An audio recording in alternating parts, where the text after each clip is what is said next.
The letter had been sitting on the workbench since noon. Curtis Odom had picked it up 3 times and set it back down without finishing it. He knew what it said. He had known what it said before he opened it, because the envelope had the bank's return address in the upper left corner. And the bank had not been sending good news for the better part of 2 years. He knew the number at the bottom of the page, the way a man knows the depth of a hole he has been digging himself into. Not because he measured it, but because he has felt the sides getting higher every month and the light getting smaller at the top. 90 days past due. 30 days remaining before the institution would pursue its available remedies. The language was the language of documents careful and institutional, designed to communicate consequences without appearing to take pleasure in them. The number at the bottom was $47,200. The number in the business checking account was $2,800. Curtis folded the letter along its original creases and placed it on the corner of the workbench, under the edge of a socket set he had owned for 22 years. He did not throw it away. A man who throws away a letter from the bank is a man who has started lying to himself and Curtis E. Odom had been many things in his 56 years, but he had never been that particular kind of man. The shop was quiet at 8 in the evening the way it had been quiet for most evenings for the past 2 years. Quiet in the way that a room is quiet when it used to be full of sound, and the absence of that sound has become its own presence, something you feel rather than hear.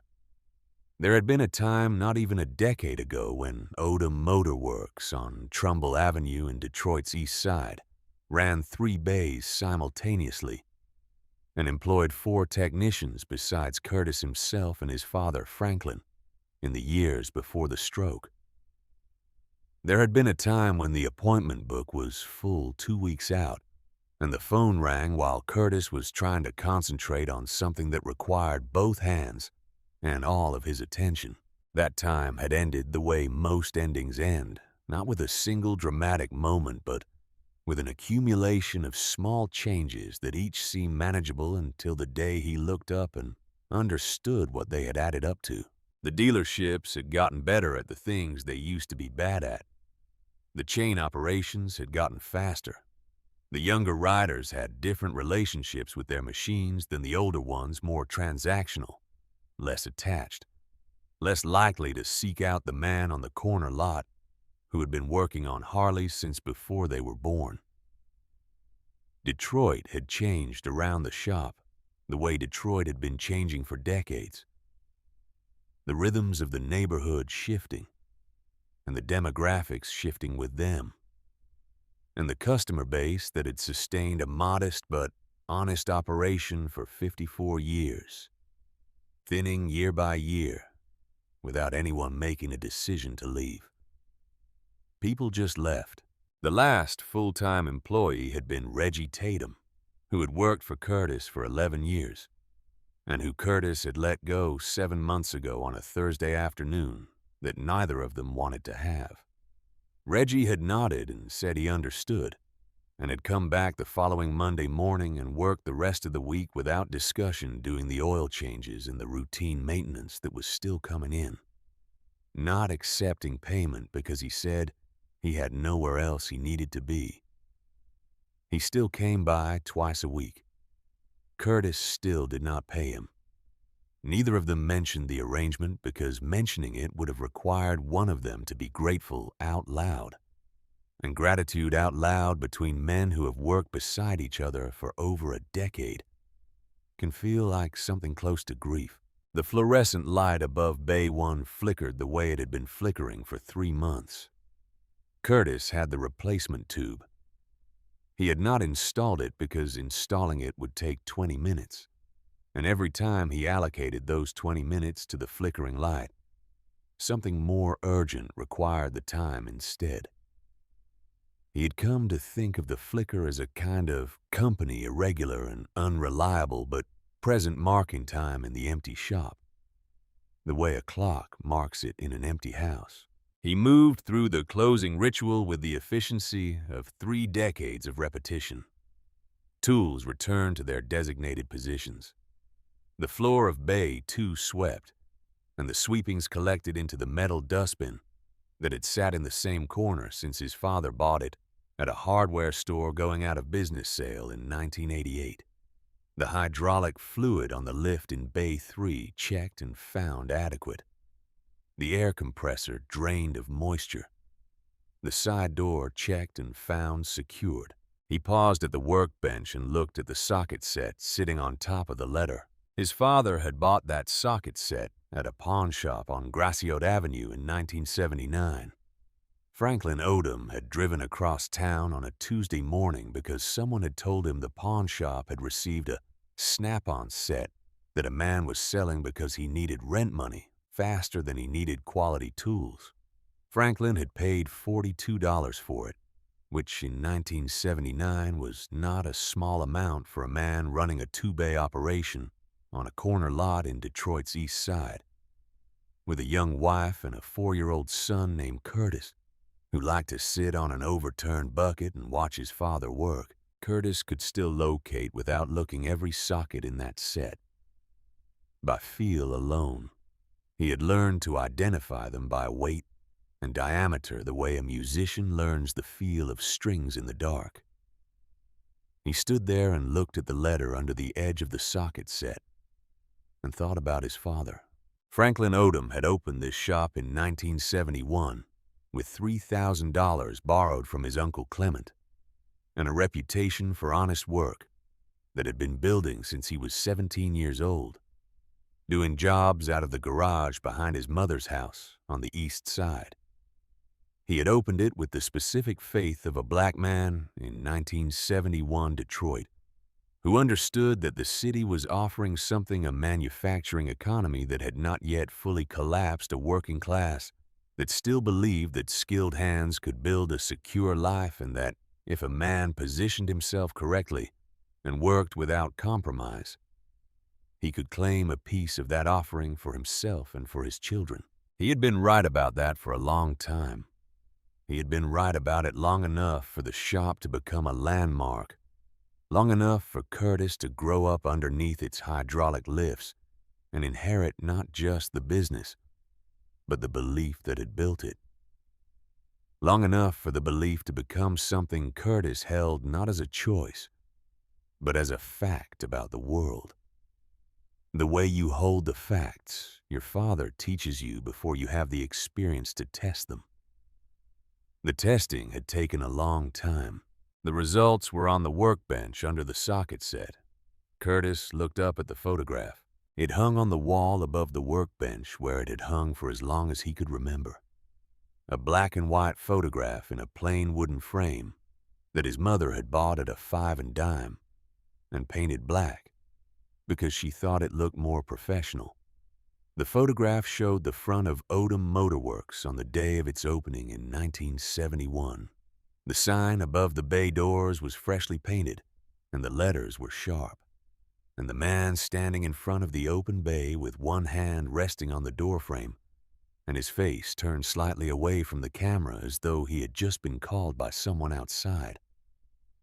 The frame was 31 years old and had 3,000 borrowed dollars and a belief that had not yet been tested. Franklin Odom had been dead for 24 years. Curtis had been 32 when the stroke came. He had been in the shop the way he was almost always in the shop, and the call had come from the hospital where they had taken his father from the house on Mack Avenue, where Franklin had lived since 1968. Curtis had driven to the hospital with grease still on his hands, because there had not been time to do anything about the grease, and because in that moment the grease seemed unimportant in a way that nothing in his life had prepared him to navigate. He had inherited the shop because there was no one else to inherit it, and because the shop was the thing his father had built, and the thing his father would have wanted continued. He had understood this without it being stated. He had understood it the way men understand the weight of things they are handed not as a burden exactly, but as a responsibility that does not permit the luxury of refusing it. For 24 years, he had kept the shop running. For 24 years, he had gotten up in the morning and driven to Trumbull Avenue and opened the bay doors and done the work. Through Detroit's worst years and its partial recoveries and its structural shifts. Through the deaths of neighboring businesses and the changing of the neighborhood around them. Through the departure of the customer base that had sustained his father. And the emergence of a different customer base that was harder to reach and less predictable, and increasingly drawn to the corporate efficiency of operations that could offer warranties and computer diagnostics and air-conditioned waiting rooms with coffee machines and television screens. He had kept the shop running. He had not been able to keep it solvent. The distinction between those two things had become, in the past 18 months, the central fact of his life. He turned off the fluorescent light above Bay 1, the one that flickered. The shop went darker, the remaining light coming from the bulb above the workbench and the security light mounted above the exterior door. He reached for the switch that would kill the workbench light. The knock came at 8:15. It was not a tentative knock. It was the knock of someone who had been standing outside, working up to knocking and had finally committed to it. 3 sharp impacts against the glass panel of the front door, urgent enough to communicate emergency, without being aggressive enough to communicate threat. Curtis turned from the workbench and looked through the bay toward the front entrance. The man outside was visible in the amber wash of the streetlight. He was in his mid-30s, heavy-set in the way of men who work physically with dark hair, cut short, and a face that was showing the particular strain of someone who has been dealing with a problem for several hours and has arrived at the last available option. He was wearing a leather vest over a dark, long-sleeve shirt, and even through the glass and across the length of the shop, Curtis could read the patch on the back of the vest, the death's head, the wings, the lettering. Hell's Angels, Michigan Bottom Rocker. Curtis stood for a moment. He was a Detroit man of 56 years, and he had the instincts of a Detroit man of 56 years. The specific calibration of awareness that comes from decades of navigating a city that rewards attentiveness. He was alone in the shop. The front door was glass. The street was not well lit beyond the immediate pool of the streetlight. These were the facts as they presented themselves. But he was also a mechanic of 56 years. And the mechanic's eye did not stop working because the rest of him was being cautious. Through the glass, he could see the motorcycle at the curb behind the man. It was a Harley, an older Road King, and it was sitting at the angle that motorcycles sit when they have been pushed to the curb rather than ridden there. The front end was slightly wrong. Something in the stance of the machine communicated mechanical failure, with the eloquence that broken things communicate to people who have spent their lives understanding them. He thought about not opening the door.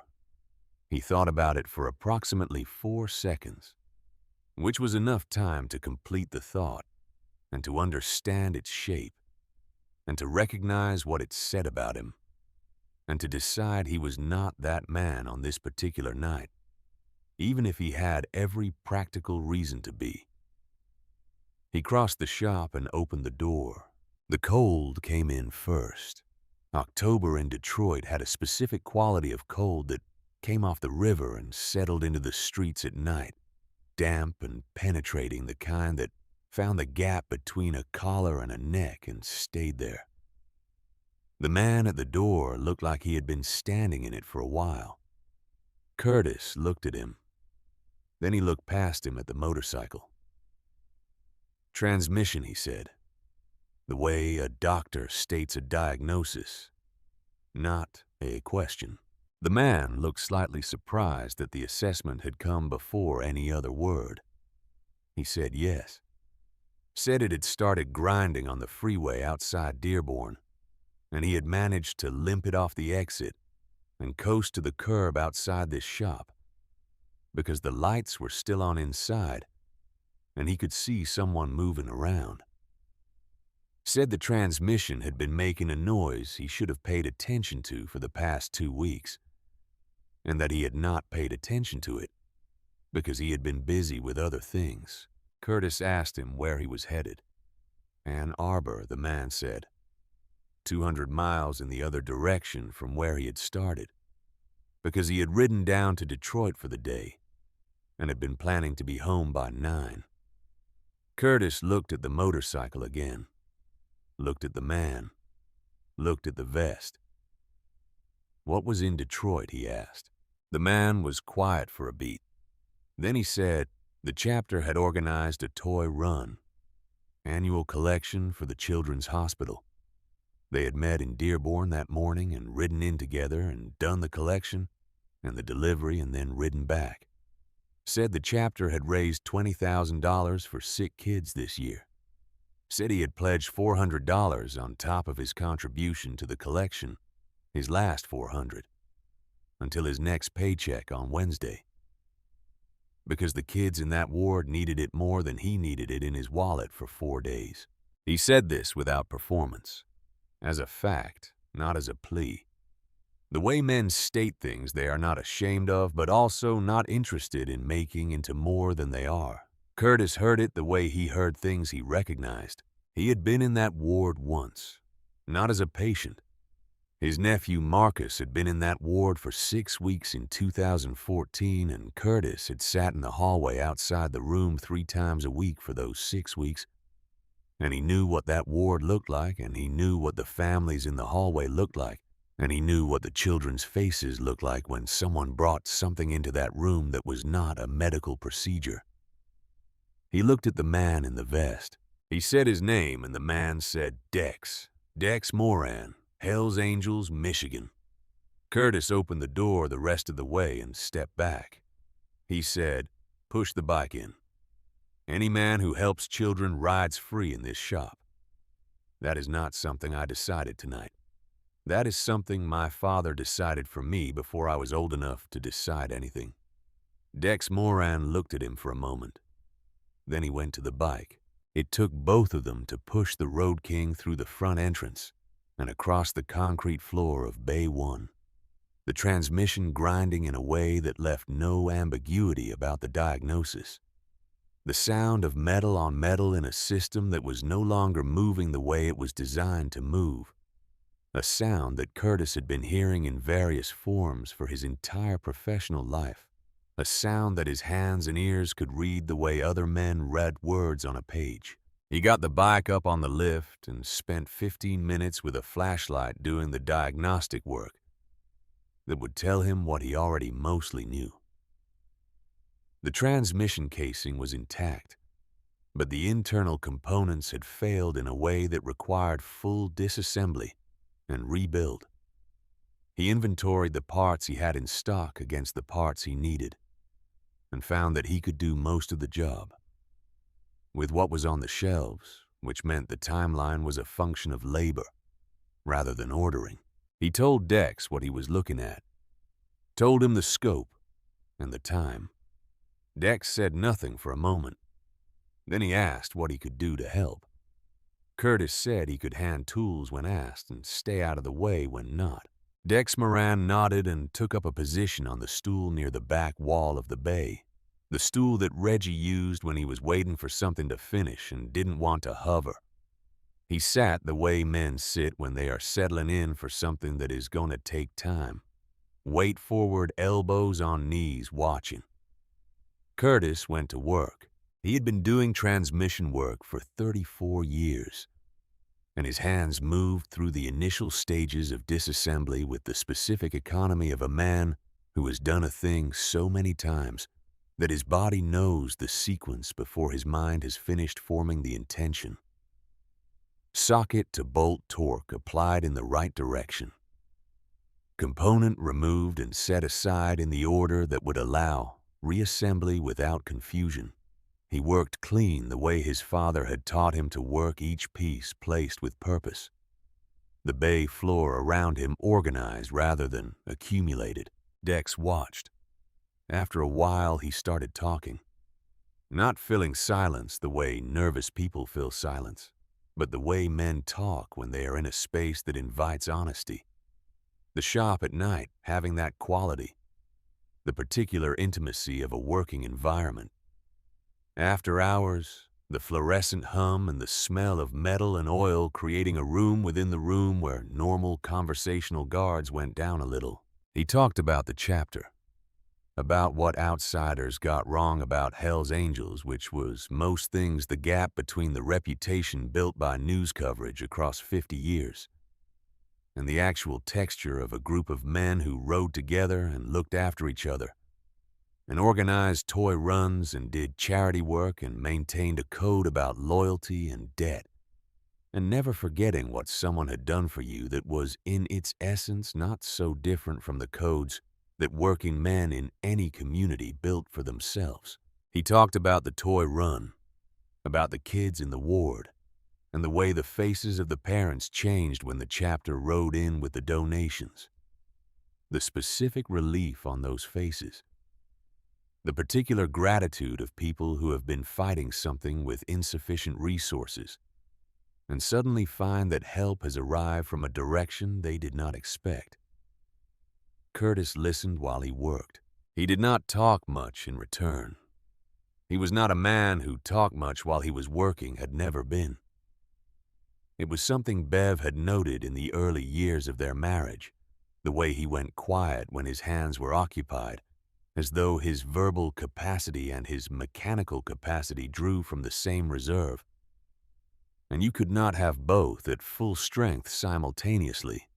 But he listened with the attention he gave to engines tracking the information, noting the details, understanding the shape of what he was hearing. Around midnight, Dex got up and looked at the progress and asked if he could make coffee.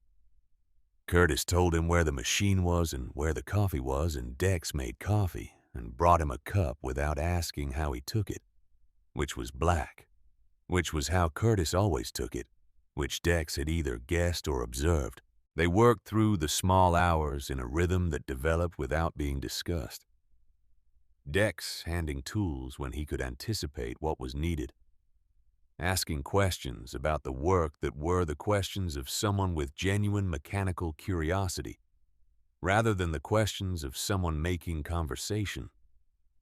Curtis answering in the abbreviated way of a man who explains things through demonstration as much as through words. Around 2 a.m, Curtis went to the corner of the shop where the vintage bikes lived. There were 3 of them. A 1952 Panhead that a customer had brought in for assessment in 2019 and never come back, for which had legal complications that Curtis had chosen not to think about too carefully. A 1963 Sportster that he had been rebuilding for himself for 5 years with no particular urgency, the project being as much about having a reason to be in the shop on Sunday mornings as it was about the finished machine. And the 1958 Panhead.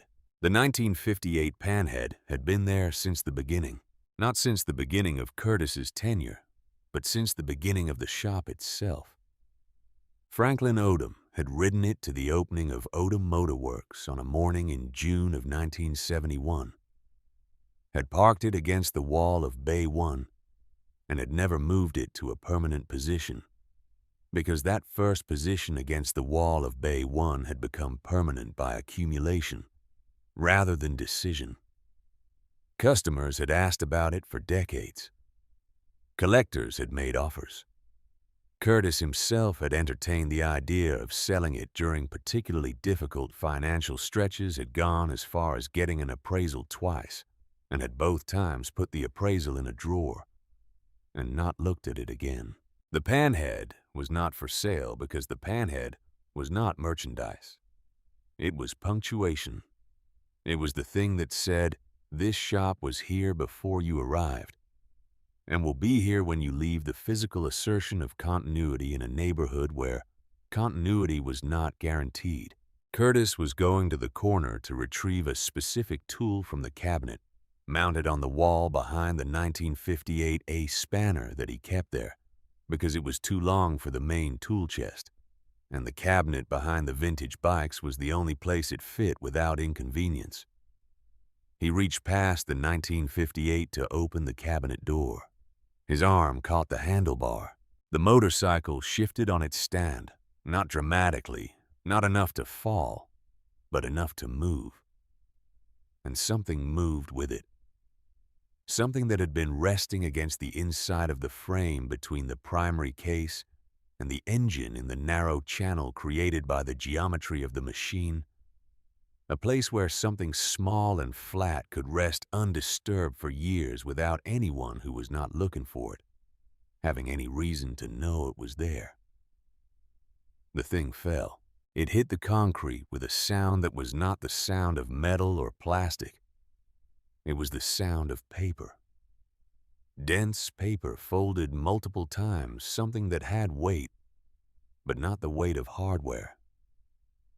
Curtis looked down. It was an envelope.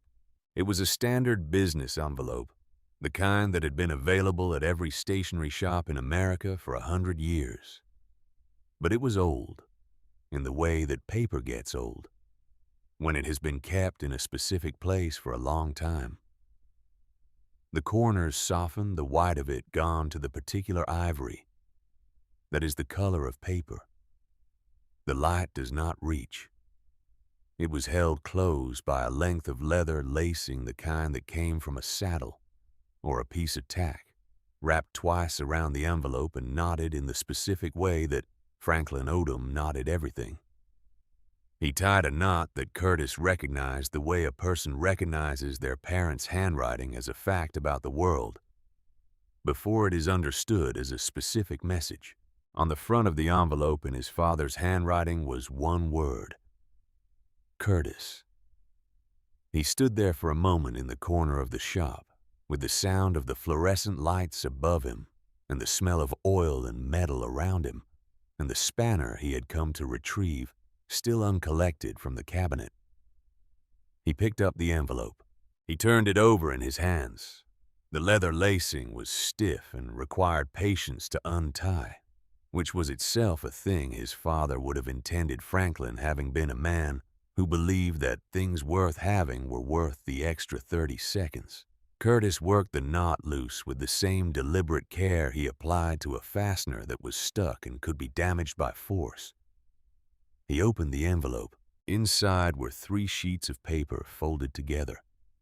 The paper was the same age as the envelope, the same ivory covered in his father's handwriting in the blue ink of a specific ballpoint pen that Franklin had used for years, that he had bought by the dozen from a drugstore on Jefferson, and that produced a particular shade of blue that Curtis could not have described precisely, but recognized absolutely the way you recognize voices.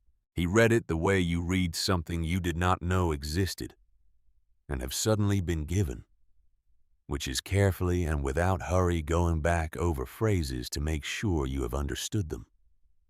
His father had written it in 1994. The date was at the top of the first page, November 12th, 1994. Written in the way Franklin dated everything month, spelled out rather than abbreviated, because he had been a man who found abbreviation imprecise and imprecision uncomfortable. His father had written it in 1994 and had placed it inside the frame of the 1958 panhead, which meant he had hidden it there intentionally, which meant he had intended for it to be found, but by someone who was looking in the right place, which meant someone who knew the machine well enough to look inside the frame, which meant Curtis, who was the only person Franklin trusted with the 1958. He had hidden it there and left it for 24 years before his death, and 24 more years after, 48 years total waiting for the night. His son would reach past the machine at 2 in the morning to find a tool and disturb whatever equilibrium had kept the envelope in place through decades of vibration and temperature change and the accumulated small disturbances of a working shop. Waiting, perhaps, for exactly this night, Curtis stood in the corner of the shop and read his father's words. Franklin had written about the night the shop opened, about the first customer who had come in not with money, but with need, a man whose machine had failed him, and who had no resources for the repair, and who had stood in the doorway in the same posture of exhausted emergency that most people stand in when they have run out of options and have arrived at the last one. Franklin had let him in and had done the work and had not taken payment because the man had nothing to give, and because his father wrote, "There is a kind of work that is not about payment, and a man who cannot recognize that kind of work when he sees it has misunderstood what the work is for." He had written about the shop not as a business, but as a practice, which was a word that surprised Curtis, because it was not a word his father used often, but which, reading it, Curtis understood completely. The shop was a practice in the same way that a doctor's work was a practice, or a teacher's work was a practice. Something you did daily with skill and with intention toward a purpose larger than the transaction that sustained it. He had written about what he wanted Curtis to understand about the inheritance, not the financial inheritance, which he acknowledged was modest, but the other inheritance, the one that lived in the work itself, and in the relationship between the work and the community that the work served. And he had written toward the end of the third page in language that was plainer than the rest, the way a man's language gets plain when he is arriving at the point he has been moving toward through everything else. The shop is not about money. It has never been about money. If you are reading this, it means something has made you question whether to keep it. The question you are asking is the wrong question. The question is not whether you can afford to keep it. The question is whether you can afford the person you would become if you let it go. Curtis stood in the corner for a long time. Dex Moran on the stool near the back wall did not speak. He had the quality that some people have of understanding when silence is the correct response, and maintaining it without the discomfort that forces lesser instincts to fill it with sound. Curtis folded the letter along its original creases.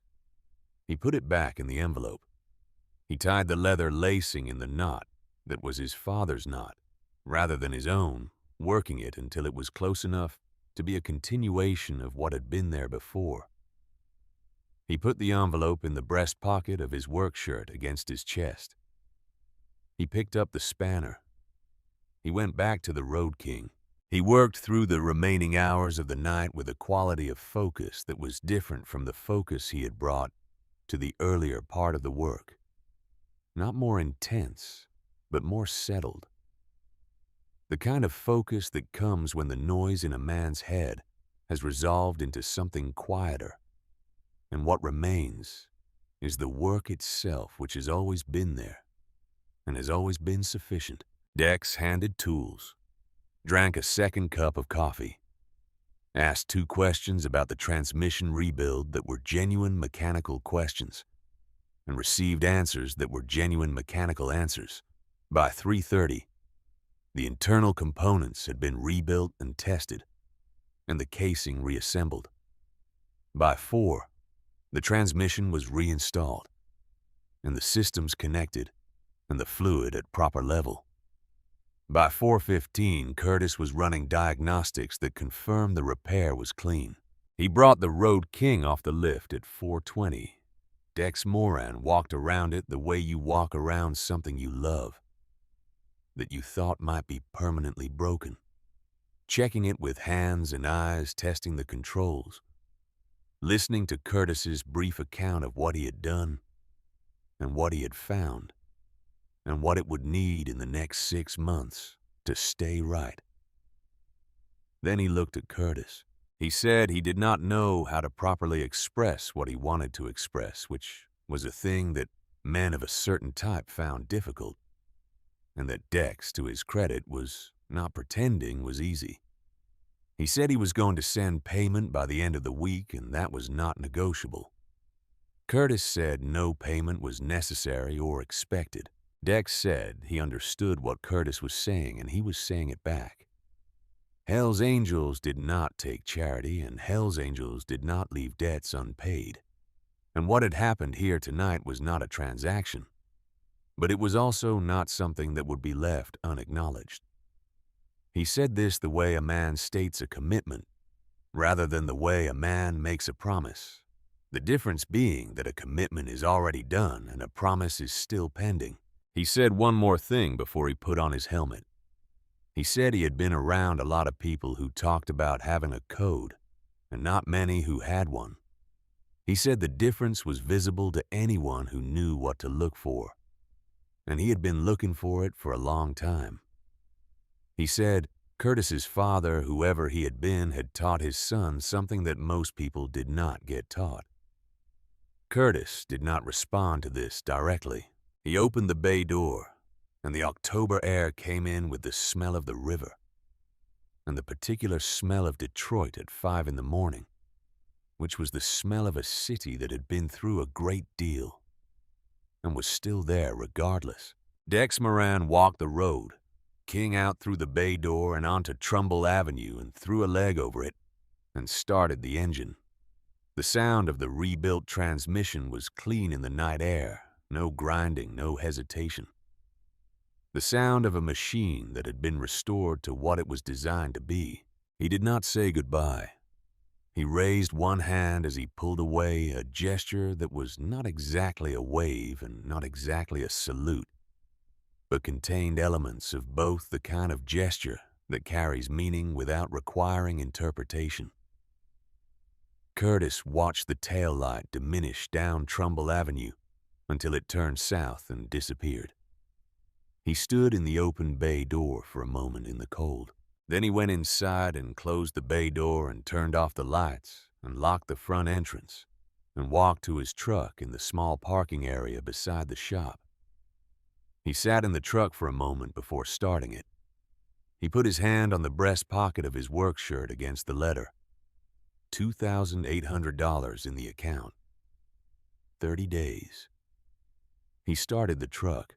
He drove home through Detroit at 5 in the morning with the heater running and the streets empty, and the letter against his chest, and the particular quality of silence that exists in a man when he has done the right thing and knows it, and also knows that knowing it does not solve the problem, and also knows that the problem was always secondary to the question of who he was going to be while trying to solve it.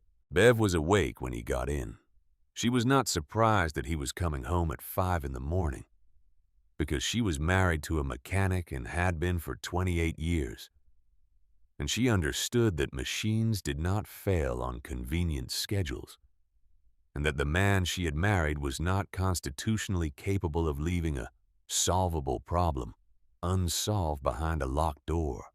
She made him sit at the kitchen table and she made him eat something. And she looked at the grease on his hands and the quality of his face. And she did not ask him anything directly. She asked what she always asked, which was whether everything was all right.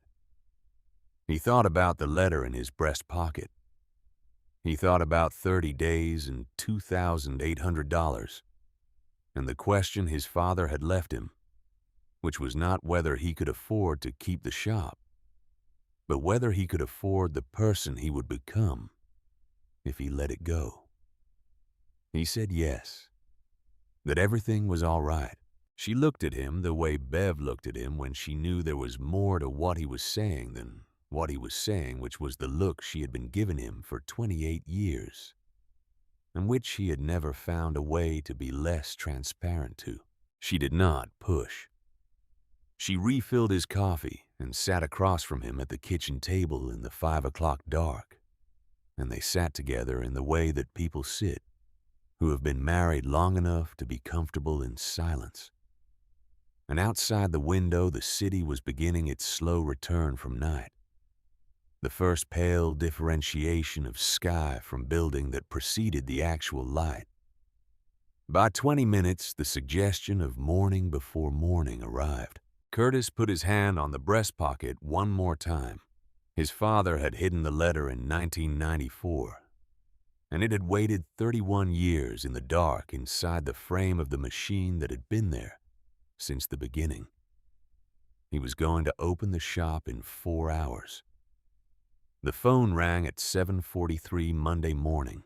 Curtis had been in the shop since 6:30, which was 45 minutes earlier than his usual opening time because he had slept poorly, and the kitchen had begun to feel confining in a way that the shop never did, regardless of what the shop was currently costing him. He was on his second cup of coffee and was replacing the brake pads on a 2019 Street Glide that belonged to a retired postal worker named Gerald, who came in twice a year without fail, and was one of the 12 remaining customers Curtis could count on to show up regardless of season or economy. He looked at the phone. The number was an Ann Arbor area code he did not recognize. He wiped his hands on the shop rag and answered. The man on the other end said his name was Patterson, and that he had gotten Curtis's number from a brother in the chapter, and that he was looking to bring his Road King in for a full service sometime this week, if there was availability. Said he had heard good things and wanted to support the shop. Curtis told him he had openings Tuesday and Thursday. Patterson took Thursday. The phone rang again at 8:15, then at 8:50. Then twice before 9:30.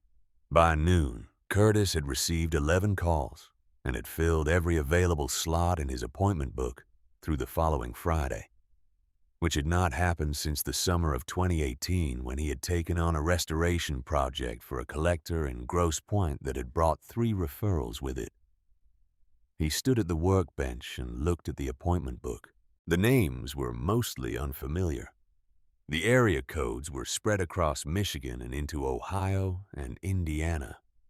Several of the callers had mentioned in passing that they were members of Hells Angels chapters in their respective areas. None of them had explained directly why they were calling, as though the explanation was unnecessary, as though the reason for calling was a thing that had already been communicated through channels that did not require repetition. Reggie came in at 11 the way he came in on Mondays and Thursdays, and stood in the entrance of Bay 1 and looked at Curtis writing in the appointment book, and then looked at the appointment book itself. He asked what was happening.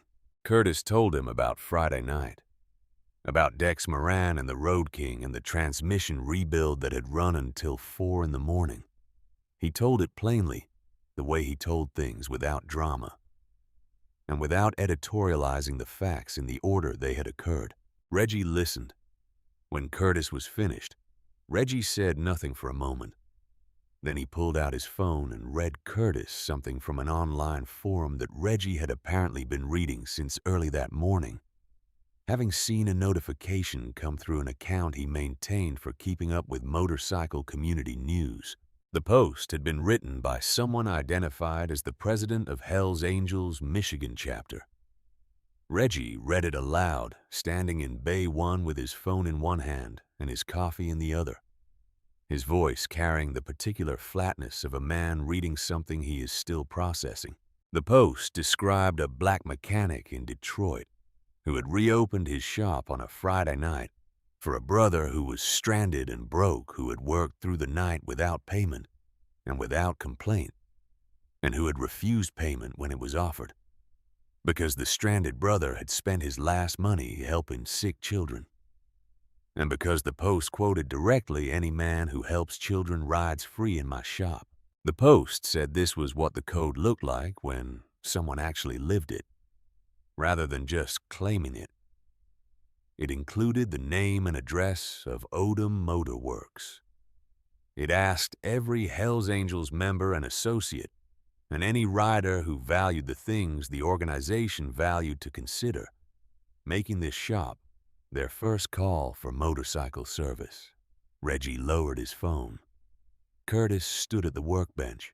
He did not say anything immediately because there was not an immediate thing to say. He looked at the appointment book with its 11 new entries and thought about what it meant and what it would require, and what he did not currently have that he would need in order to honor those appointments at the standard that the shop had always maintained. He thought about Reggie standing in the doorway, who had not been paid in 7 months and who showed up twice a week anyway. He asked Reggie if he wanted to come back full time. Reggie said he had never left. They shook hands on it.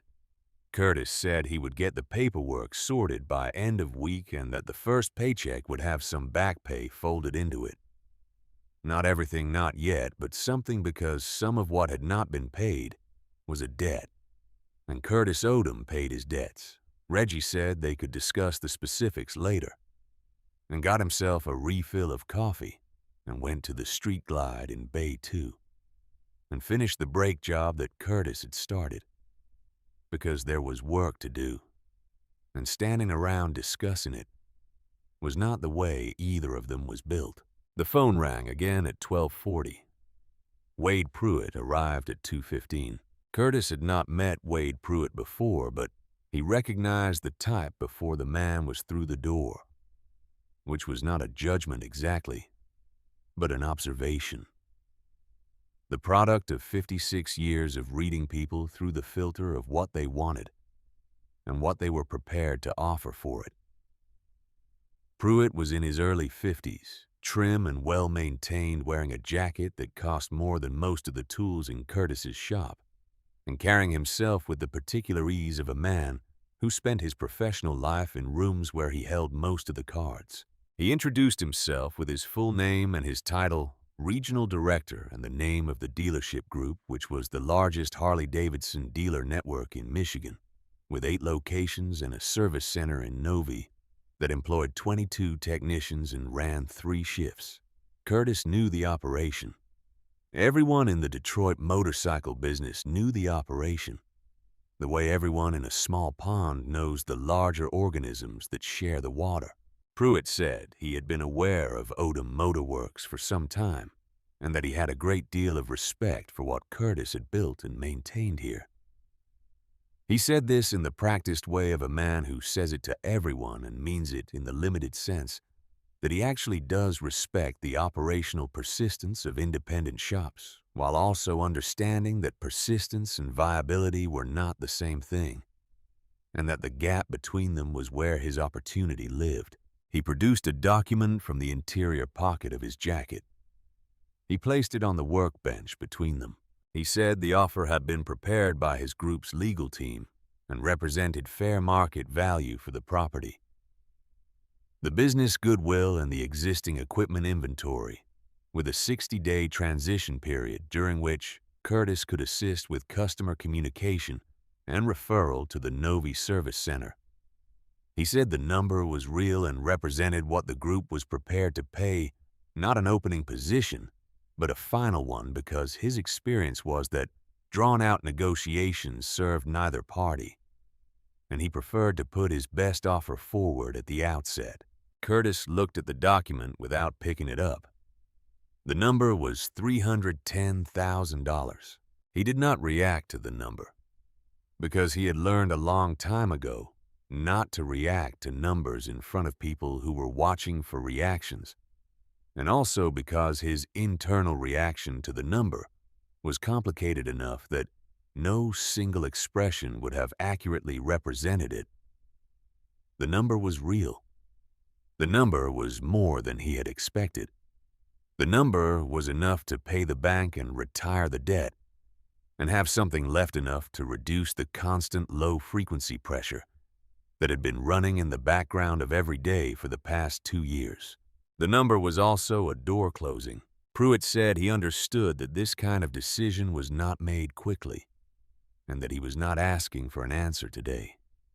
He said Curtis had 30 days with the bank, which Pruitt knew, because the bank had apparently made inquiries about the property value before sending Pruitt, or Pruitt had made inquiries before the bank had, to the sequence of that not being entirely clear, and not in its practical effect making much difference. He said he hoped Curtis would give the offer serious consideration. He said one more thing before he left, and he said it in a way that was meant to be helpful, rather than pressuring, but that carried the weight of a truth Curtis already knew. He said the market for independent specialty motorcycle repair in Detroit was not going to get easier. He said the customer base was shifting, and the economics of the equipment and the real estate were moving in directions that favored larger operations with greater capital for technology investment. He said this was not an opinion, but a pattern that his group had documented across 12 markets in the Midwest, and that the data was consistent. He said he hoped Curtis would make the decision that was right for his family. He left his card on top of the document and walked out through the bay with the ease of a man who has delivered the message he came to deliver and considers his part of the conversation complete. Curtis stood at the workbench. He did not pick up the document. He put Pruitt's card on top of it and put the socket set on top of the card, the way he had put the socket set on top of the letter from the bank, because putting something heavy on top of a piece of paper was not a decision, but it was something to do that felt like deferral. He went back to the street glide. Reggie, who had heard the conversation from Bay 2, because the shop was not a large space, and Pruitt had not been speaking quietly, said nothing about it until they were locking up at 6 that evening. Then he said only this, that Curtis's father had not built this place to become a referral note in somebody else's filing system. Curtis said he knew that. Reggie said good, and drove away. Curtis sat in his truck in the parking area for a few minutes before starting it. He looked at the front of the shop. The sign his father had put up in 1971 repainted 3 times over the years, but maintaining the same lettering style, the same proportions, the same relationship between the name and the address and the hours below it. The bay doors painted the dark green that Franklin had chosen, because he said dark green looked serious without looking corporate. The window in the office at the side where the light was still on, because Curtis had not turned it off when he locked up, which meant he would have to get back out of the truck and go. Turn it off, which he did, walking back across the parking area in the October dark, and reaching through the office window to find the switch and kill the light.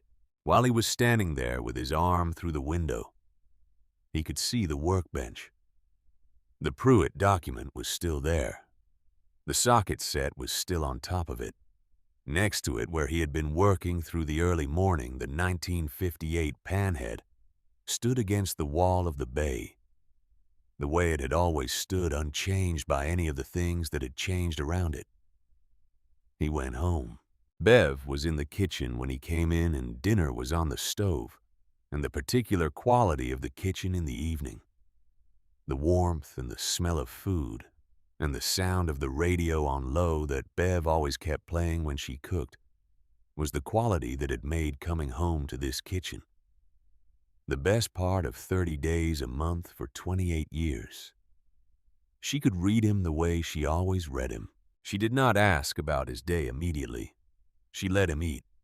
She talked about her day, about the hospital where she worked the day shift, and the complications of a Tuesday schedule that had been restructured without adequate notice, about a colleague who had done something that was either thoughtful or irritating depending on how you interpreted the intention. She talked, and Curtis listened and ate, and was present in the kitchen with the woman he had been present with in this kitchen and in this house for 28 years. After dinner, she cleared the plates and stood at the sink. She said, without turning around, that she had gotten a call from the bank that afternoon. Curtis set down his coffee. She said a representative had called the house number, which was on file from the original mortgage documents, and had asked to speak with Curtis. And she had said he was not home, and the representative had said they were calling to discuss timeline options related to the account. She said she had thanked the representative and said Curtis would call back, and had written the number on the notepad by the phone. She turned around then. She was not angry. Bev was not, as a general disposition, an angry woman. And she was particularly not angry in the way that some women were angry with their husbands about money. The specific anger that came from feeling deceived or excluded. She and Curtis had never had that particular dynamic, because Curtis had never deceived her about the shop's finances, had been, if anything, more transparent than was comfortable for either of them, reporting the numbers monthly the way a ship's captain reports the position. Not because the news was good, but because knowing the position was the only way to navigate. She knew the position. She pulled out a chair at the kitchen table and sat down and put her hands flat on the table in front of her and said she wanted to talk about it. He said there had been an offer today. He told her about Pruitt. He told her the number. He told her about the 60-day transition period and the referral to the Novi Center and the language about market patterns and the data from 12 Midwest markets. She listened. When he was finished, she was quiet for a moment. Then she got up and went to the back bedroom, the one they used for storage, where the overflow from the garage and the overflow from Curtis's life outside the shop accumulated in the way that things accumulated when a house had been lived in for 25 years, by people who were too busy to sort through things that were not immediately needed. She was back in the kitchen in 4 minutes, carrying a cardboard box, the kind that held a case of beer, and she set it on the kitchen table between them. Curtis looked at the box. He knew what was in it because he had packed it himself in 2001 in the weeks after Franklin's death, when he had been going through the shop and through his father's things and trying to separate what the shop needed to keep from what could be stored. In the box were Franklin's personal tools, the ones that had been his father's specific preferences and not shop inventory, the pocket-sized items and the specialty pieces and the worn-handled basics that had been in Franklin's hands so long. They carried the shape of his grip in them. He had brought them home because he did not know what else to do with them, and they had sat in the back bedroom for 24 years. Bev put her hand on the top of the box. She said she had decided to bring it out because she thought it needed to go back to the shop. Not because she was making a statement about Pruitt's offer, or about the bank, or about what Curtis should decide, but because tools belonged where tools were used, and those tools had only ever been used in one place, and the shop was where they belonged. And if that was going to change, then she wanted them to go back there first, so they could be in the right place at the end of whatever this was. Curtis looked at his wife. He had fallen in love with Bev Odom. Bev Hayward before that, in the specific way that men fall in love when they are young enough to be changed by it, when the encounter with another person reshapes the internal architecture in ways that make the before and after clearly distinguishable. He had been 25. She had been 24. She had a directness that he had never found anywhere except in the shop, in the honest language of machines that communicated their problems plainly and did not perform health they did not have. She had the same quality. He reached across the table and put his hand over hers on top of the box. He did not say anything because there was not anything to say that the gesture did not already contain. Brick Calloway and 2 chapter officers arrived at the shop on Wednesday morning. Curtis knew who they were before they were through the bay door, because Dex Moran had called Tuesday evening to say that some people from the chapter wanted to come by and see the shop. And the way Dex said it communicated that this was not a casual visit, that it carried a weight and a purpose that would be clear when it happened. Curtis had said he would be there from 7 in the morning. Brick Calloway was 78 years old, and he was the largest old man Curtis had ever seen, which was saying something because Curtis had known some large old men in his life. He had the physical presence of someone who had been substantial in his youth, and whose body had compressed rather than diminished with age, becoming denser and more settled in its mass rather than reduced by it. His hair was white and cut very short. His beard was white and trimmed close.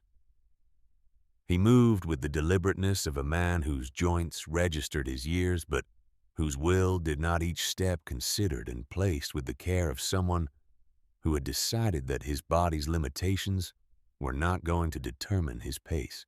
He wore his vest the way old men wear things they have worn for decades, not as a statement, but as a skin, something that had become inseparable from the person and would be strange to see them without. He came into the shop and stood for a moment in the entrance of Bay 1 and looked around with the specific look of someone conducting an assessment that is about more than what they are seeing. The other two men, both in their 40s, positioned themselves near the door without being told to the way people position themselves when they understand their role in a situation without needing it explained. Curtis came forward and shook Brick's hand. The grip was still strong, the kind of strong that did not announce itself because it did not need to. Brick said he appreciated Curtis's time, said he would not take much of it, and then proceeded to take most of the morning, which was fine with Curtis because what Brick was doing was not what he had said he would do, which was talk. What he was actually doing was watching. He watched Curtis work.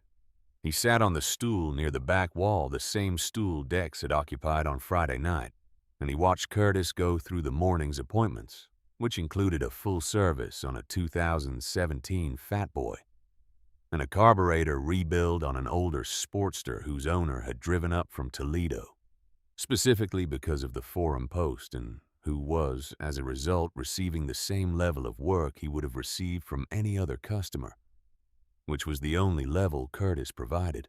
Brick watched the way Curtis handled the customers, watched the way he explained the work, the clarity and the patience of it, the way he spoke to the Toledo man about what the carburetor had needed and what had caused the issue and what would prevent it in the future. Watched the way Curtis moved through the shop, the organization of the space, the placement of tools, the cleanliness of the bays. He looked at the photograph of Franklin above the workbench for a long time. He looked at the 1958 panhead. He did not ask about the panhead directly, but he walked over to it and stood beside it for a moment, in a way that was not casual, that had a quality of deliberateness to it, as though standing beside the machine was itself something he had intended to do. Then he looked at Curtis across the shop and said that Franklin Odom had been a good mechanic. Curtis said he knew that. Brick said he had meant to say more than that, but that perhaps the right time for the more than that was not yet today. Before he left with the two younger men falling back into position behind him, Brick stopped at the entrance of Bay 1 and turned back. He said he had read about the bank situation in the same way that anyone who was paying attention could read it, which was from the outside in, from the neighborhood and the commercial patterns and the way certain kinds of businesses showed their stress before their owners were ready to acknowledge it. He said he was not asking Curtis about his finances and was not going to. He said he was going to tell Curtis one thing and then leave. He said the thing about living a code, rather than just claiming it, was that you did not get to choose when it was tested. The test arrived on its own schedule. Most men, when the test arrived, found ways to make it smaller than it was, found accommodations and adjustments that allowed them to feel they had honored the code while actually having moved the line to a more convenient position. He said Dex had told him what Curtis said when he opened the door Friday night, about any man who helps children, about it not being something Curtis had decided that night, but something his father had decided before him. He said that was not a small thing. He said he would be in touch. He walked out through the bay and to the motorcycles at the curb and got on his with the deliberateness that characterized every physical thing he did and rode away the two officers behind him. Curtis stood in the bay entrance and watched them go. Reggie appeared beside him. He said, "Only that is not a man who comes to a shop to pass the time." Thursday brought 6 appointments and 2 walk-ins, which was more traffic than the shop had seen in a single day since the restoration project, referrals of 2018. Curtis and Reggie worked through the day without stopping for more than 15 minutes at lunch, moving between bays with the coordinated efficiency of men who had worked alongside each other long enough to anticipate rather than communicate. The rhythm of it was something Curtis had missed without fully articulating missing the specific satisfaction of a shop running at the pace it was designed to run. All three bays occupied the sound of multiple jobs in progress, the productive density of it. At 4 in the afternoon, the bank representative arrived. He was young, in his early 30s, with the professional manner of someone who had been trained to deliver difficult information in a way that minimized the emotional response of the recipient.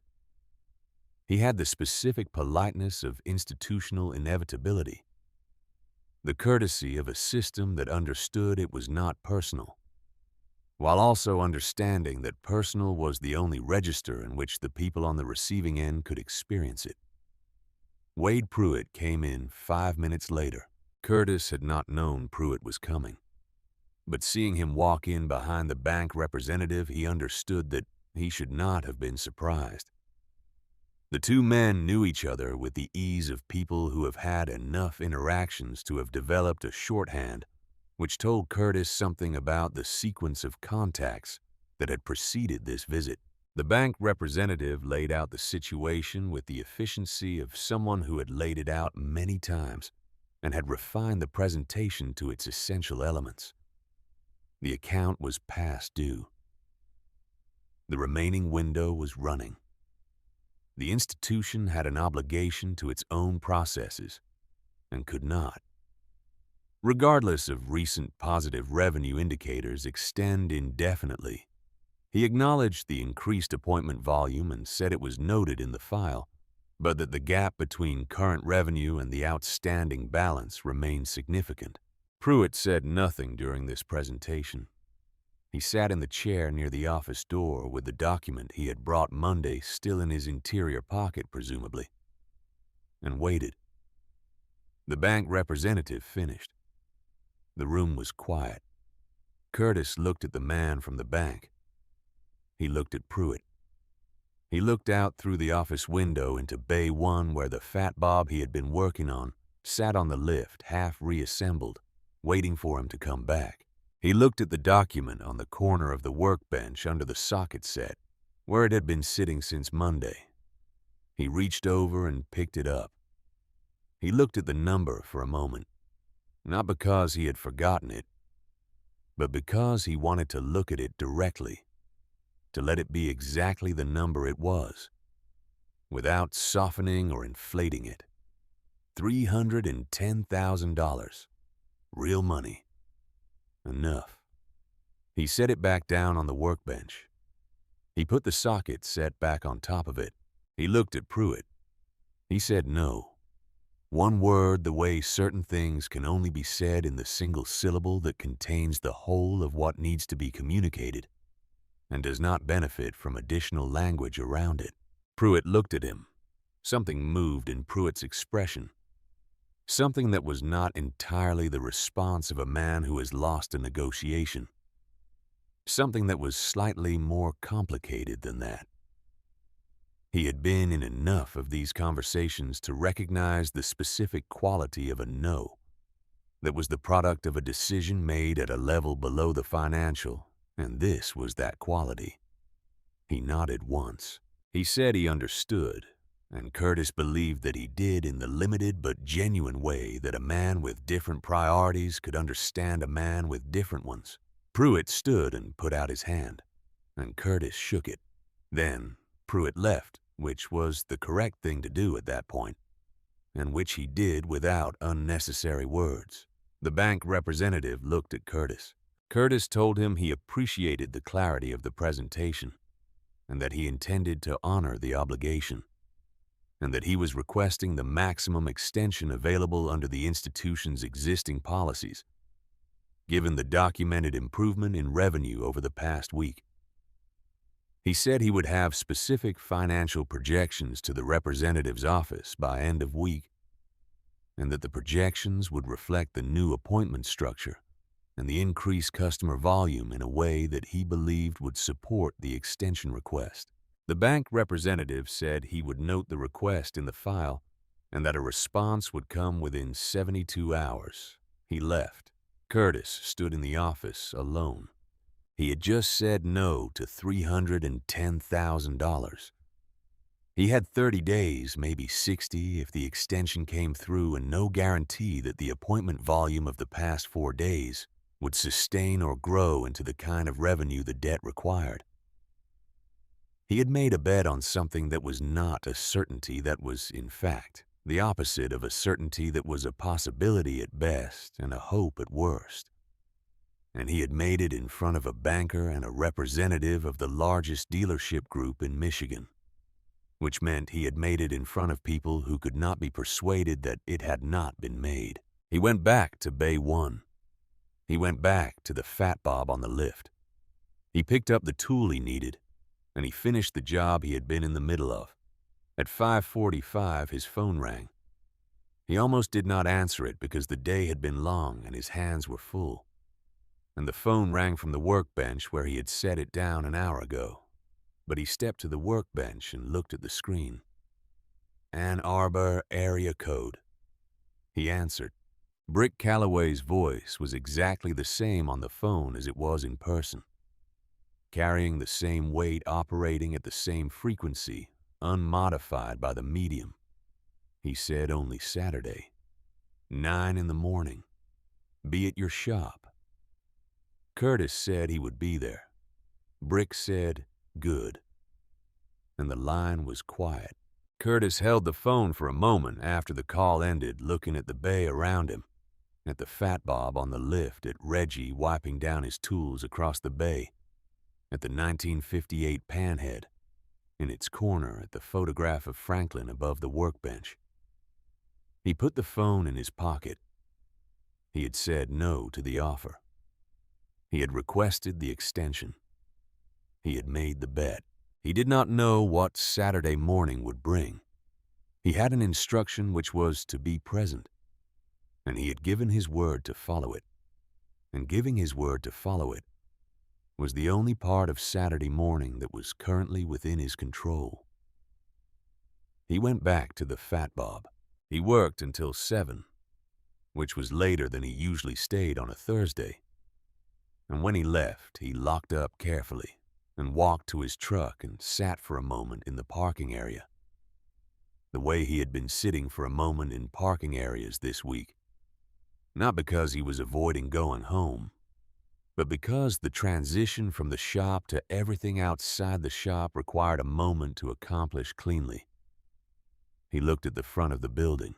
He thought about his father in 1971 with 3,000 borrowed dollars and a belief that had not yet been tested. He thought about the letter in his breast pocket which he had transferred from his work shirt to his jacket that morning. Without thinking about it, consciously, his hands simply finding it and moving it to the new pocket, the way hands move things that they have become accustomed to keeping. He thought about Saturday morning.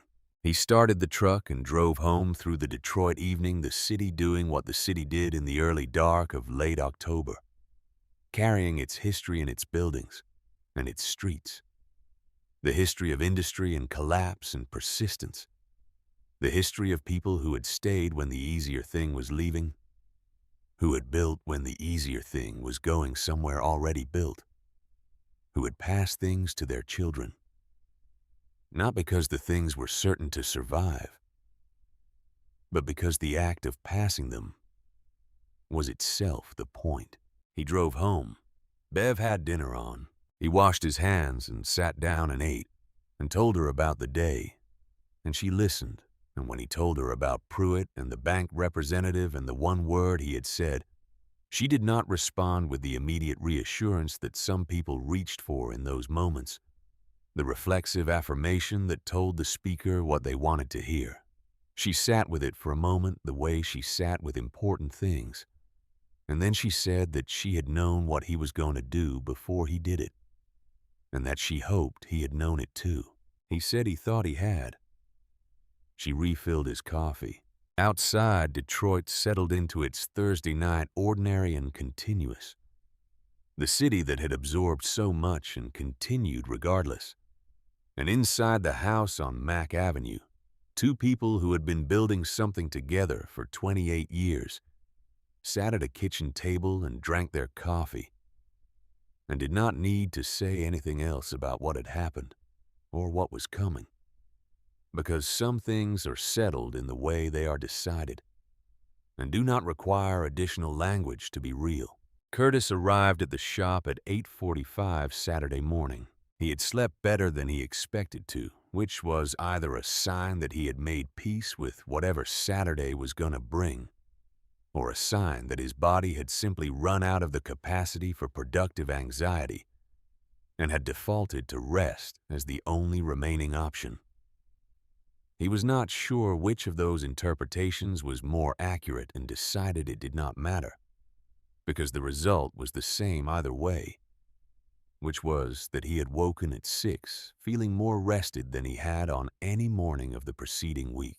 Bev had made breakfast, not the usual weekday breakfast of coffee and whatever was quick, but an actual breakfast, eggs and toast and the good coffee she kept for weekends, and they had eaten it together at the kitchen table without discussing Saturday or what it might contain. She had talked about her sister in Cleveland and the visit they had been planning for Thanksgiving and what she was going to cook, and Curtis had listened and contributed, and the conversation had been ordinary, in the specific way that ordinary conversations become significant when the day around them is not ordinary at all. When he left, she had held onto his hand for a moment at the door. Just a moment. She did not say anything. She did not need to. He unlocked the front entrance of the shop and pushed the bay doors up and turned on the lights and stood in Bay 1 and looked at the space. It looked the way it always looked on Saturday mornings, clean from the previous day's closing routine. The equipment in its positions, the bays empty and waiting. The 1958 panhead against the wall of Bay 1. The photograph of Franklin above the workbench. The flickering fluorescent above Bay 1 that he had finally replaced on Wednesday evening during a 30-minute window between the last appointment and closing, using the replacement tube that had been sitting in the supply cabinet for 3 months. The light above Bay 1 was steady now. He made coffee and stood at the workbench with his cup and looked out through the open bay doors at Trumbull Avenue in the October morning. The street was quiet at this hour on a Saturday, the particular quiet of a working neighborhood that has not yet fully come to Saturday's rhythm, the transition between the week's momentum and the weekend's different pace. He put his hand on his jacket over the breast pocket. The letter was there the way it had been every day since Friday night, transferred from work shirt to jacket to work shirt and back again each morning without decision, the movement becoming as automatic as checking the time. His hand going to the pocket, not to read the letter but to confirm its presence, the way you confirm the presence of things you have become accustomed to carrying. He thought about his father writing that letter in November of 1994. He thought about Franklin sitting somewhere at this workbench maybe, or at the kitchen table on Mack Avenue and writing out the story of the shop, and what the shop was for, and folding the pages and putting them in the envelope and tying the leather lacing in his specific knot, and placing the envelope inside the frame of the 1958 panhead, where it would wait for however long it needed to wait for the person it was addressed to. 24 years before Franklin died. 24 years after. 48 years total. Curtis did not know whether his father had known what he was doing in the specific sense of anticipating a precise scenario, a night when the shop was failing and his son reached past the panhead in the dark and displaced the envelope from its resting place. He did not think Franklin was prescient in that particular way. He thought Franklin was something more practical than prescient, which was prepared. A man who understood that the things he was building would outlast him, and who made the appropriate arrangements for the maintenance of those things in his absence. The same instinct that kept the shop floor clean and the equipment calibrated, and the tools in their designated positions was the instinct that had put the letter in the frame of the panhead. An understanding that the future would require the shop to function without him, and that his job in the present was to make that as possible as he could. Curtis finished his coffee and set the cup on the workbench. He heard Reggie's truck before he saw it. The specific sound of Reggie's 2009 F-15. Oh, with the exhaust that had been almost right since the previous spring. Reggie parked and came into the bay and poured himself coffee and stood beside Curtis, and neither of them spoke for a moment. At 8:58, Reggie's phone rang. Reggie looked at the screen and then looked at Curtis and said only the name of the caller, which was a chapter member whose number Reggie had acquired during the week. And then he held the phone to his ear and listened for about 12 seconds. And then he lowered the phone and looked at Curtis with an expression that Curtis had not seen on Reggie Tatum's face in the 11 years they had worked together. Reggie said, "You need to go outside." Curtis looked at him. He said it again. "Just go outside." Curtis set down his coffee cup and walked through Bay 1 and out through the open bay door into the October morning. He stood on the concrete apron in front of the shop. He heard it before he saw it. The way you hear weather before it arrives, a sound that was not yet specific, but that had a quality of mass and approach that distinguished it from ordinary street noise. A deepening of the ambient sound of the city in a particular direction from the north coming down Trumbull Avenue. Then the headlights appeared. The first ones were 2 blocks away. Then there were headlights behind them, and behind those more headlights. And the sound that had been weather became the sound of engines. Dozens of engines. The sound building as the distance closed in the way that sound builds when its sources are multiplying along a line that is moving toward you. They came around the gentle curve of Trumbull, and they kept coming. Curtis stood on the concrete apron and watched them come, and did not move and did not speak, because there was nothing to move toward and nothing to say. The first bikes reached the shop and slowed and pulled to the curb, and the riders behind them followed, and the line of them extended back up Trumbull Avenue in both directions, beyond what he could see from where he stood. The sound of it filling the morning, the chrome of the machines catching the early light and throwing it back leather and patches, and the weight of collective presence that had no analog in Curtis's experience.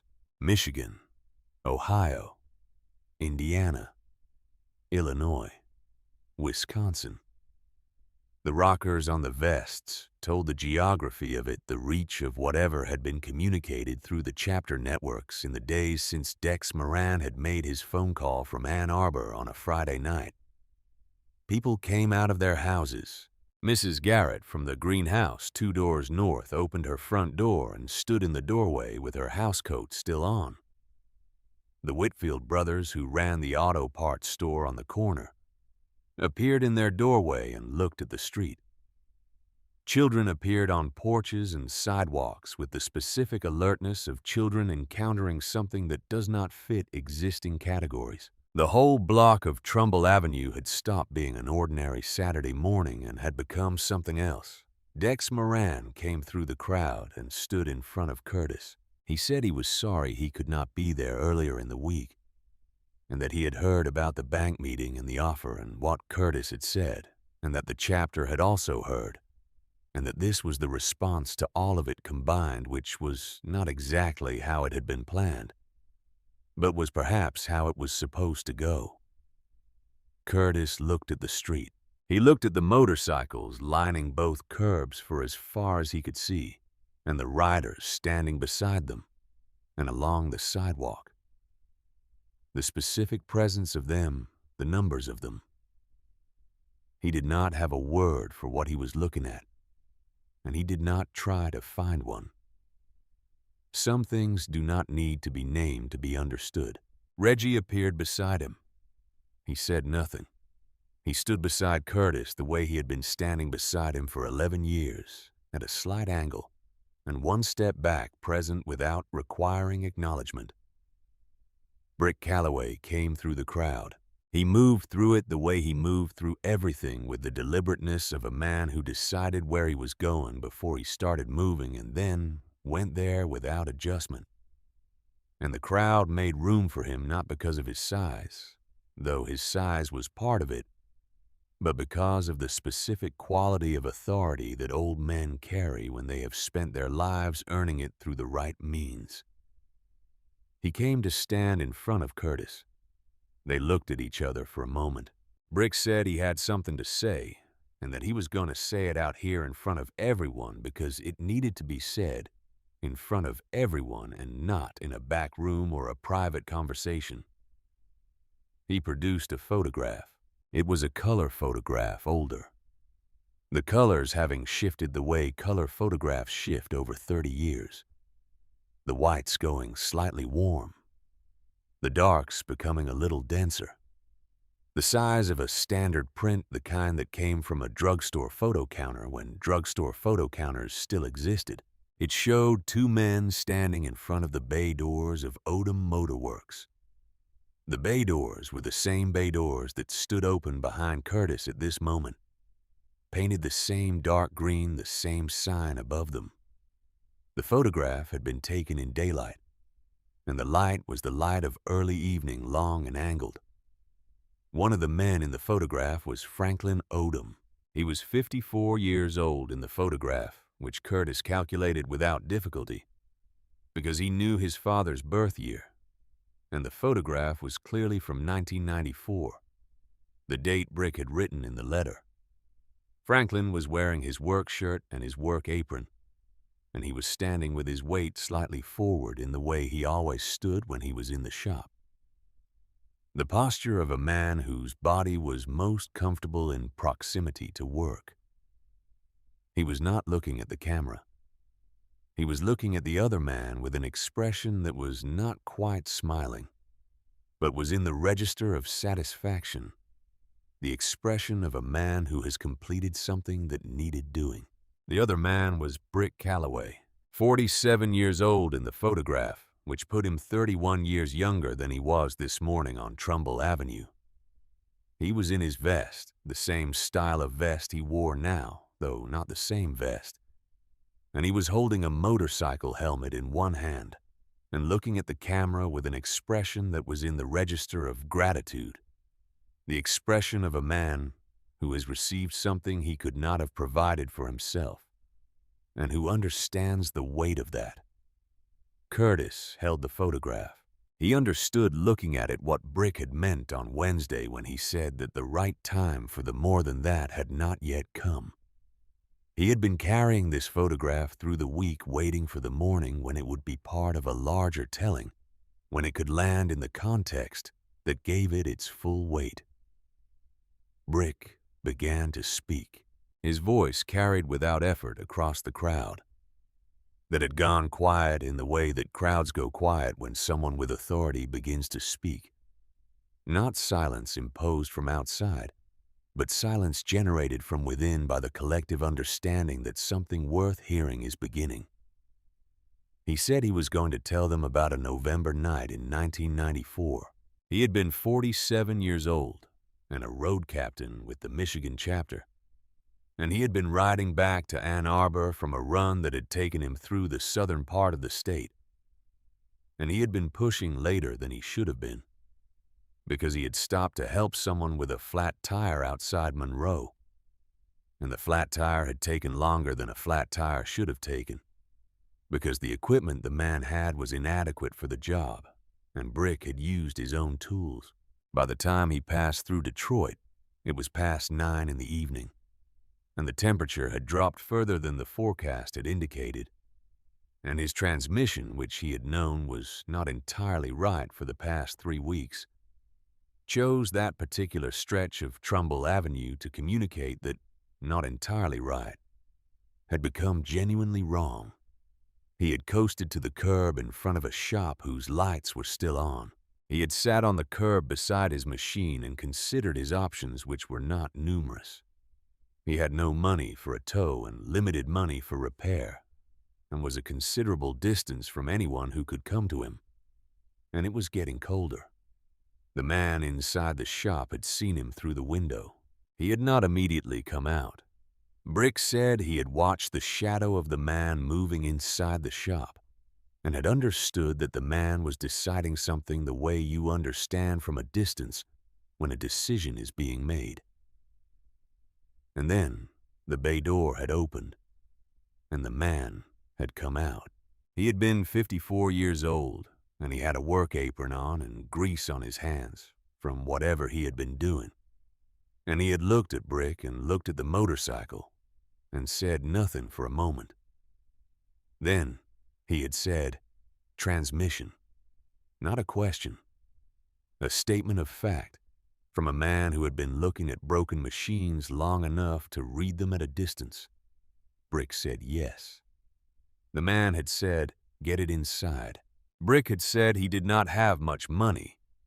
He had said it directly because he had learned that directness about the absence of money was more dignified than pretending the absence was not there. The man had said he had not asked about money. They had pushed the motorcycle into the bay together, and the man had gone to work, and they had talked through the hours the way men talk when the work is present, and the night is long, and the normal conversational filters that daytime and public settings impose are not in effect. His name was Franklin Odom. The shop was his father's shop, and then his shop and would be, he said, his son's shop in time. His son was 25 and had the mechanical instinct that some people were born with, and that no amount of instruction could produce in those who were not. And Franklin said this about his son with the specific pride of a man who has taught someone something worth knowing and has watched the teaching take hold. They had worked until 2 a.m. When the transmission was rebuilt and tested and the motorcycle was ready, Brick had asked what he owed. Franklin Odom had said nothing. Brick had said he did not accept that. Franklin had said any man who is trying to get somewhere and has run out of road rides free in my shop. You were trying to get somewhere. You ran out of road.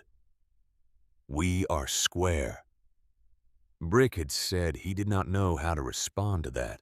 Franklin had said he did not need to respond to it.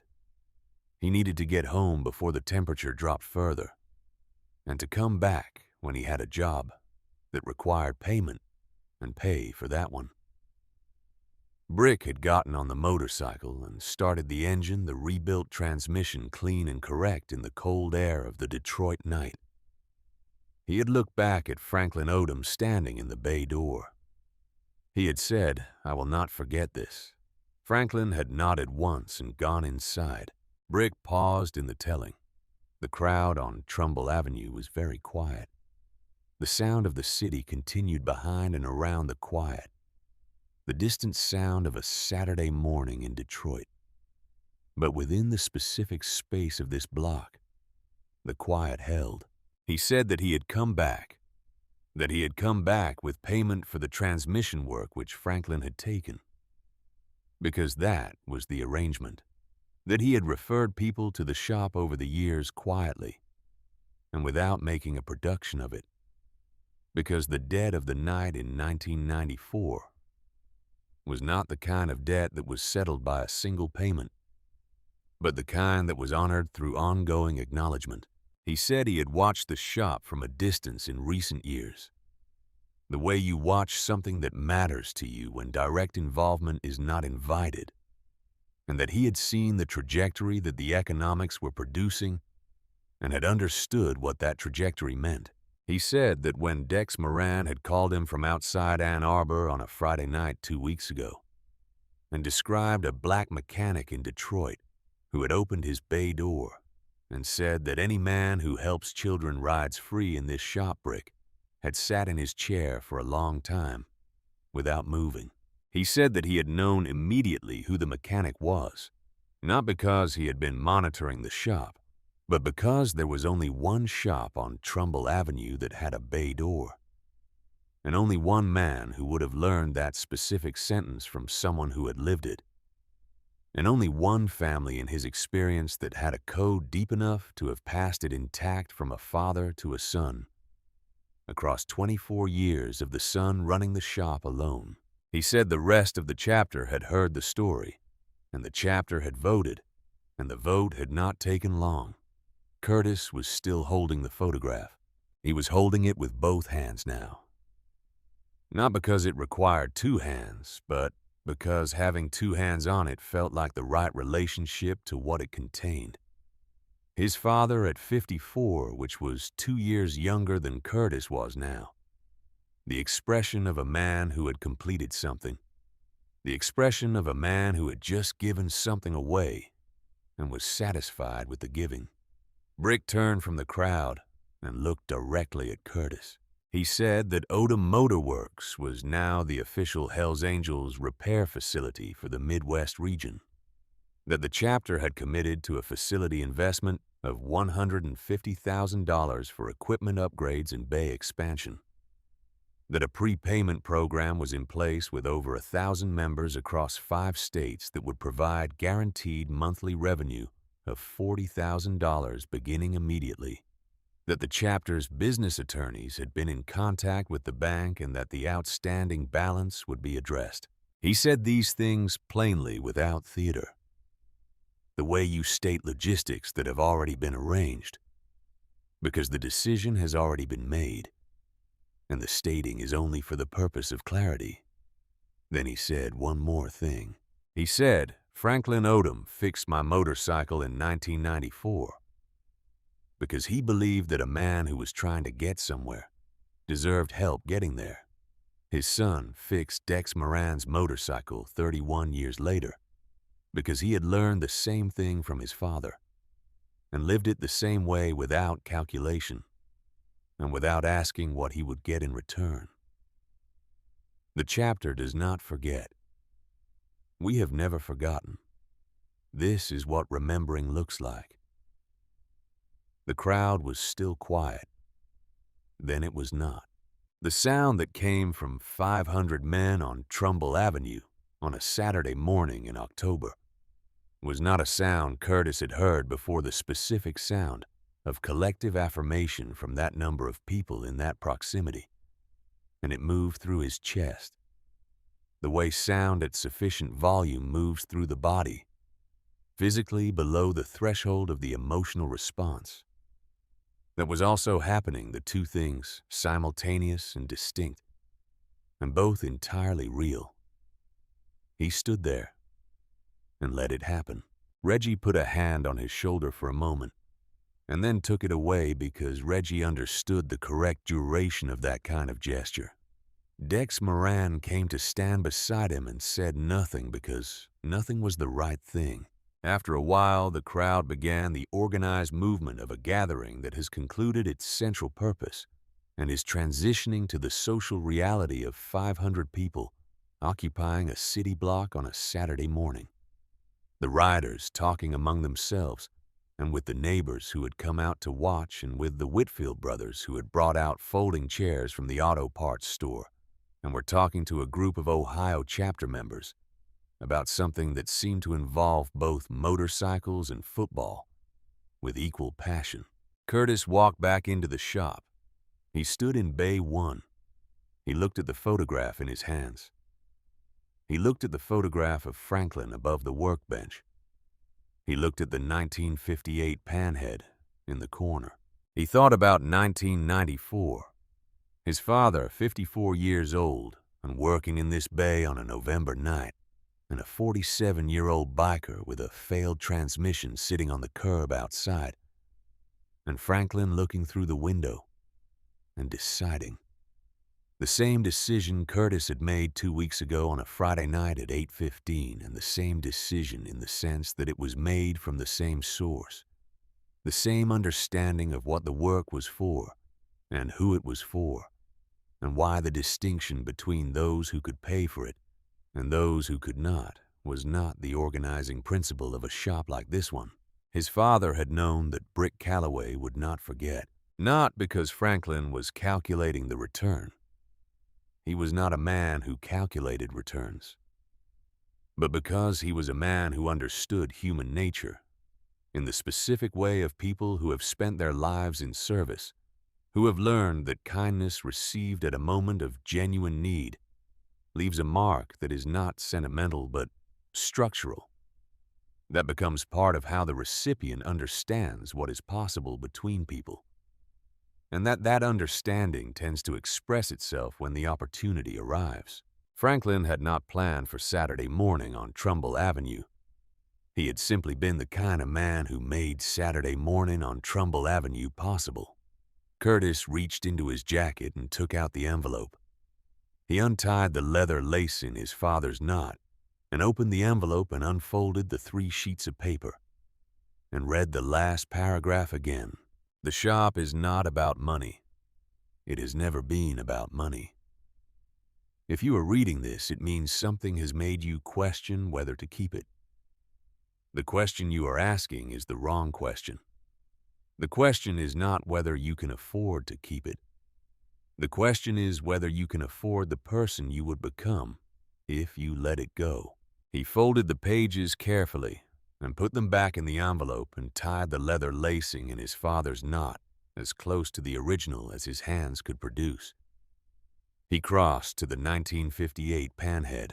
He put the envelope back in the frame in the channel between the primary case and the engine, where it had rested for 48 years, pressing it gently into position until it sat the way it had sat before, invisible to anyone who was not looking for it.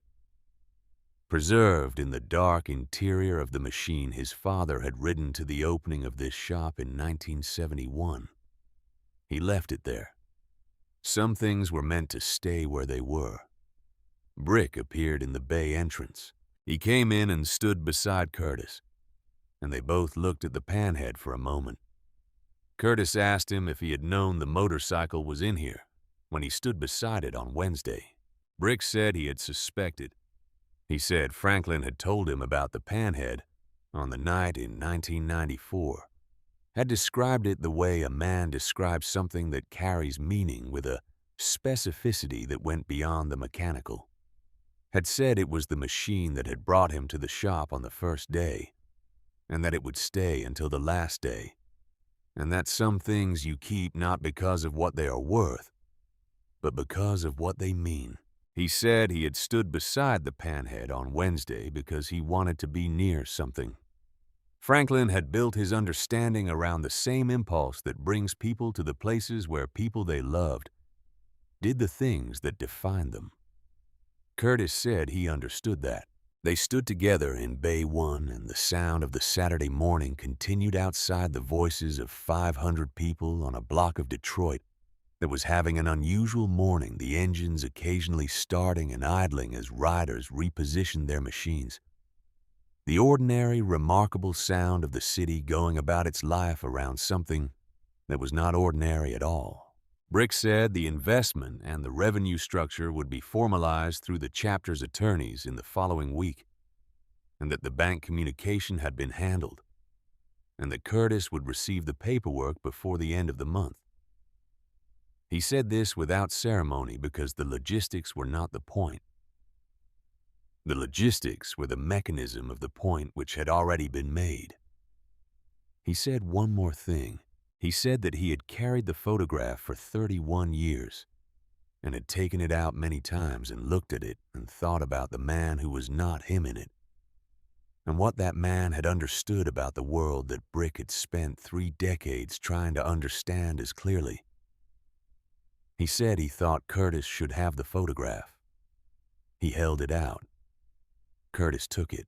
He held it for a moment and then walked to the workbench and stood below the photograph of Franklin at the opening of the shop in 1971. He looked at the space beside it, the wall that had held only the one photograph for the entire time Curtis had been running the shop. He reached up and placed the 1994 photograph beside it. 2 photographs. The same building in both of them. The same dark green bay doors, though the paint was fresher in 1971. The same sign above the doors. Franklin Odom in 1971.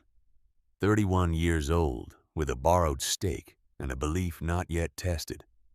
Franklin Odom in 1994, 54 years old, with grease on his hands, and the expression of a man who has just given something away and is satisfied with the giving. Curtis stepped back and looked at both of them. Brick came to stand beside him. Neither of them spoke for a while. Then Curtis went to the door of the shop and called for Reggie. Reggie appeared in the bay entrance. Curtis told him he was back full-time as of Monday with the back pay he was owed structured into the first 3 checks. He told him they were going to need a third bay operational by end of month, and that the lift in Bay 3 needed a full service before it could handle the volume that was coming. He said he wanted Reggie to start thinking about who else they needed, because 2 people could not run what this was about to become. Reggie looked at him. He said he already had 2 people in mind. He said he had kept their numbers in his phone for 7 months, in case this day came. Curtis told him to make the calls. He spent the rest of the morning in the shop, while the street outside slowly transitioned back to an ordinary Saturday in October. The motorcycles pulling away in groups as riders began the return routes to Ann Arbor and Toledo and Gary and Chicago and Champaign. The sound of them departing in waves that decreased until the block of Trumbull Avenue was itself again quieter than it had been for several hours. But not quiet in the way it had been quiet before, carrying in its ordinary Saturday air the memory of what had occupied it that morning. The way a room carries the presence of people after they have left. Mrs. Garrett came by at noon with a covered dish and left it on the workbench without explanation. The Whitfield brothers folded their chairs and put them back inside and waved from their doorway as Curtis was working through a walk-in service from a rider who had seen the morning's gathering from the freeway and had pulled off to find out what was happening, and had decided while he was there that his rear wheel bearing needed looking at, which it did. Reggie ordered parts from the supplier that Curtis had been stretching credit with for 18 months and paid for them on the shop account without asking whether the account would cover it, because they both knew it would. Because the structure that Brick had described was already in motion, and the account's relationship to the word adequate had fundamentally changed. At 4 in the afternoon, Curtis called Bev. She answered on the second ring. He said you should come by the shop, not urgently, but before I close up. She said she would be there at 5. She arrived at 5 with the directness of a woman who does not require additional information when her husband tells her something in a particular tone of voice. She came through the bay entrance and looked at the workbench and at the 2 photographs side by side above it, and she stood looking at them for a long time. Curtis came to stand beside her. She pointed to the 1994 photograph without touching it and said, "Who is the other man?" He told her. She looked at the photograph. She said, "Your father had this waiting for you. He said he thought so." She looked at the photographs for another moment, and then she turned and looked at the shop. The whole of it, the 3 bays and the equipment and the tools in their designated positions, and the 1958 panhead in the corner, the light above Bay 1 that was steady now. She said nothing for a while. Then she said, "I told you he would have wanted you to keep it." He said she had. She said he left you everything you needed. He said he knew that now. They stood together in the shop that Franklin Odom had opened in 1971. With 3,000 borrowed dollars and a belief that Curtis Odom had maintained for 24 years through the death of the man who built it, and the changes in the city around it, and the economics that had worked against it, and the 30 days that had almost been the end of it. And they stood together the way people stand who have been building something together for a long time and have arrived at a moment that makes the building worthwhile. Outside Trumbull Avenue, was a Detroit street on a Saturday afternoon in October. Ordinary in all the ways that streets are ordinary. The traffic moving and the neighbors going about their days, and the light doing what October light does in the Midwest, coming in low and warm from the west, and making the buildings look briefly and genuinely like the places they were always meant to be. Inside, Curtis Odom closed his eyes for a moment. He thought about his father in 1971. He thought about his father in 1994. He thought about Brick Calloway sitting on a curb on a November night with a failed transmission and no money, and what it had meant to him when a bay door opened. He thought about Dex Moran standing in the rain outside a locked door on a Friday night, and what it had meant to him when the same thing happened in the same shop 31 years later. He thought about the sentence that had been said in this bay in 1994 and had been said again in this bay 2 weeks ago by a man who had never heard the original saying of it because his father had died before telling him and had put it in a letter instead and left the letter where his son's hand would eventually find it. Any man who is trying to get somewhere deserves help getting there. Any man who helps children rides free. The same sentence, the same shop, the same understanding passed not through instruction, but through example, through the accumulated demonstration of a principle lived daily, until it became the only way of operating that made sense. The way certain things are passed between people who love each other. Across the distance that time eventually imposes. He opened his eyes. He went to Bay 1 and picked up the tool he needed for the job that was waiting the walk-in from the morning that had not yet been finished.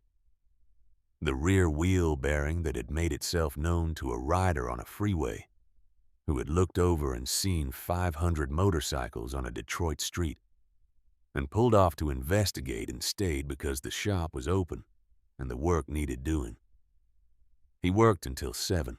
When he locked up, he stood outside the bay doors for a moment and looked at the sign above them and the dark green paint and the letters that were his father's letters in his father's proportions repainted 3 times across 54 years, but never changed because change would have been a kind of forgetting, and forgetting was not something this shop did.